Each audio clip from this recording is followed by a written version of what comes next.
श्री हरि ओम। श्री गुरु श्री हरि शरणम। श्री गुरु श्री वीतराग परमानंदेश्वर महादेव। हर हर महादेव। किसी भी जीवात्मा का जन्म होता है तो वह कुछ तो पूर्व जन्म का कर्म प्रार्थना इच्छा मनन चिंतन किया हुआ पूर्व जन्म में कर्म प्रार्थना इच्छा मनन चिंतन के अनुसार उस शरीर का जन्म होता है। और किसी भी जीवात्मा का जन्म है तो अंत निश्चित तौर पर होना है, चाहे वो कोई भी जीवात्मा क्यों न हो। सिर्फ वो जन्म लेता है कुछ पूजनीय कार्य करने के लिए तो कुछ निंदनीय कार्य करने के लिए। पूर्व जन्म में जैसा उनकी जो जो कार्य किए रहते हैं उसी के अनुसार उनका निंदनीय पूजनीय कार्य करते हैं। कर्म प्रार्थना इच्छा मनन चिंतन से शरीर में का प्रारब्ध व आवरा होता है। अब जैसे किसी को वेद पुराण शास्त्र में जो चीज़ पहले होती थी आज भी वही हो रही है। तो द्रौपदी को जब स्वयंवर में ले गए, वहाँ पे स्वयंवर में हुआ तमाम घटनाएं हुआ, उसके बाद चीरहरण के लिए ले गए तो वहाँ पे उन्होंने सभी लोगों से गुहार लगाई तो किसी ने साथ नहीं दिया। अंत में साड़ी भी छोड़ करके कृष्ण भगवान को समर्पित किया। तो पहले तो ये भी है, कोई भी जीवात्मा या को किसी को गुरु जो भी उनको इष्ट देवता हों, जो भी कर्म प्रार्थना इच्छा मनन चिंतन करे, परिणाम अपने इष्ट देव को समर्पित करना चाहिए। परिणाम कभी शरीर में नहीं रहता है, सिर्फ कर्म प्रार्थना इच्छा मनन चिंतन। अब उसमें उन्होंने गुहार लगाई और कृष्ण भगवान का उनके ऊपर इतना कृपा था कि जब जब जो जो समस्याएं आती थी पुकारते थे उसको समाधान करते थे। उसके बावजूद भी उनकी जो शरीर की जिंदगी थी संघर्षपूर्ण थी। पांडवों का इसी तरह कौरव का, इसी तरह पांडव, ये रामायण में राम भगवान और रावण का है। पूर्व जन्म का कर्म प्रार्थना इच्छा मनन चिंतन ही तो जन्म लिया करके रावण बना दिया। पूर्व जन्म का ही कर्म प्रार्थना इच्छा मनन चिंतन ही राम अवतार में जन्म लिए। भगवान रहते हुए भी कितना संघर्ष किए। सीता माता जगत जननी माता थी और उन्होंने जंगल में जब गए तो वहाँ पे हिरण से मोह होता है, तमाम घटनाएं होती हैं और राम को भेजते हैं, लक्ष्मण को भेजते हैं और सीमा को पार करती हैं। फिर अंत समय तक अपने वो राम भगवान समान थे, उनसे दूरी बनाई ही रही। अंदर से तो उनका इच्छा था, लेकिन क्या जो था वो ऐसा संबंध नहीं बन पाया जो स्वयंवर के बाद जैसा था। तो जो भी जीवात्मा का जन्म होता है, जो जो कर्म करते हैं, कर्म प्रार्थना इच्छा मनन चिंतन, उनके शरीर में वो प्रारब्ध आवरा बन के रहता है। तो कोशिश करना चाहिए कि जिस चीज़ को कर ले उसी को समाज में कहना लिखना चाहिए। जिस कार्य को किए नहीं या घटना घटित हुआ उसके बाद ज्ञान हुआ तो वो भी बताना चाहिए। जिस कार्य का जन्म लिए किए नहीं और किसी तरह से अपना वो पद मिल जाता है, फिर उस पद का वो भी ईश्वर ही कराते हैं। हमारे गुरुजी लिख के लिए थे ना, जो स्वयं महेश वसु नगेश सखा धनेश तनियो गणेश तथापि भिक्षा तन्मय शंभो ऋषि केवलम ईश्वर इच्छा। आप स्वयं महेश स्वसुर नगेश सखा धनेश तनियो गणेश तथापि भिक्षा तन्मय शंभो ऋषि केवलम ईश्वर इच्छा। बिना ईश्वर की इच्छा सब कुछ रहते हुए भी आप कुछ नहीं कर सकते। ईश्वर जो चाहेंगे वही होगा। उसमें जो है कुछ कलंक लगती है जब मनुष्य जन्म लेता है और क्या क्या जो जो अपने शरीर के कर्म इंद्रिया ज्ञान इंद्रिया से करता है, मन से कराता है, उसका आत्मा उसका साक्षी होता है। उसके बाद भी समाज में कितना क्या क्या बोलते हैं, उनका आत्मा साक्षी है। उस मनुष्य को ये नहीं पता रहता है कि हम अभी अपने गुरु या जो भी इष्ट देवता को मानते हैं उनके सामने हम समाज में बन क्या रहे हैं।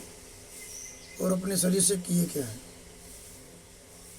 स्थूल शरीर का महत्व परमात्मा अंश आत्मा से होता है, न कि मन इंद्रियां श्वासा से होता है। जब तक स्थूल शरीर में परमात्मा अंश आत्मा है तभी हमारी कर्म इंद्रियां हैं, ज्ञान इंद्रियां हैं, मन है, श्वासा है। तो तमाम ऐसी घटनाएं हमको देखने को मिलती है। जैसे हमें कभी कितने लोग तो कभी भैया बोलते हैं तो कभी कुछ बोलते हैं, लेकिन जब मेरे गुरु जी जो दीक्षा गुरु थे श्री स्वामी वितरागानंद सरस्वती नंगा बाबा जी के प्रमुख चेला स्वामी परमानंद सरस्वती समारोह हुआ 22 मार्च 2010 को। जब नामकरण किए, मुंडन के लिए बोले और नगोटी पहनाए, गमछा दिए और चादर, तो वो बोले कि भैया जिस लक्ष्य का चयन किए हैं उसको स्थूल शरीर के कर्म इंद्रियां से, ज्ञान इंद्रियां से करिए, मन से कराइए, परमात्मा अंश आत्मा को दिखाइए, परिणाम हमेशा गुरु ईश्वर प्रकृति को समर्पित करिएगा। आपके ऊपर सहसा गुरु ईश्वर प्रकृति की कृपा बनी रहेगी। और कमल के फूल की उपाधि दिए तो स्वामी जी को, अपने दीक्षा गुरु को, स्वामी वितरागानंद सरस्वती नंगाबा जी को शिव की उपाधि दिए कि वो साक्षात शिव रूप में अवतार लिए। और कमल के फूल जैसा उपाधि हमको 2-3 बार दी। और आश्रम की जिम्मेदारी सौंपे कि भैया स्थूल शरीर में बहुत दिन तक परमात्मा सात्मा न रही हैं। और 16 अप्रैल 22 मार्च को नामकरण किए, जिम्मेदारी सौंपे आश्रम की, और 16 अप्रैल 2010 को स्थूल शरीर को आत्मा छोड़ दिया। अंत समय पर हम थे और बसंत जी हैं। फिर उसके बाद फ़ोन किया गया तो सारे लोग जुटे, लेकिन शरीर छोड़ते समय जब थोड़ा हुआ, घूमे हमारे साथ। ये जो शरीर से करते हैं ये हमेशा होना चाहिए। कोई जाने न जाने, हमारा परमात्मा आत्मा वो साक्षी है। और शरीर का महत्व परमात्मा आत्मा से है, न कि समाज से है और मन इंद्रियां से है।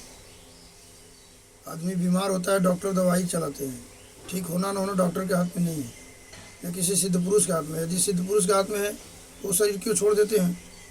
यदि डॉक्टर में के हाथ में है तो डॉक्टर क्यों शरीर छोड़ देते हैं? शरीर में सिर्फ है तो कर्म है, प्रार्थना है, इच्छा है, मनन है, चिंतन है। जैसा हम करेंगे उसी तरह का हमारा प्रारब्ध बनेगा और उसी तरह का हो रहा होगा। हर घटना के लिए स्वयं का शरीर जिम्मेदार है। हम किसी को गुरु मान रहे हैं, उनके पास है तो हम क्या क्या कह रहे हैं, कैसे कर रहे हैं, उनके पास हटते हैं तो गुरु नहीं रहते हैं। या तो गुरु पर विश्वास है तो हमेशा उनका छाया दिखाई देता है। जैसे अभी भी मनन चिंतन करके सोइए, साक्षात्कार गुरु का होता है। और गुरु हम मान रहे हैं, लेकिन जब हट रहे हैं गुरु के पास से तो फिर गुरु क्या देख रहे क्या, वो अपने आत्मा को भी भूल जाते हैं। तो वो ईश्वर ही कराते हैं, उनसे पूजनीय कार्य करा लेते हैं और निंदनीय कार्य भी करा लेते हैं, वहाँ तक पहुँचा करके भी।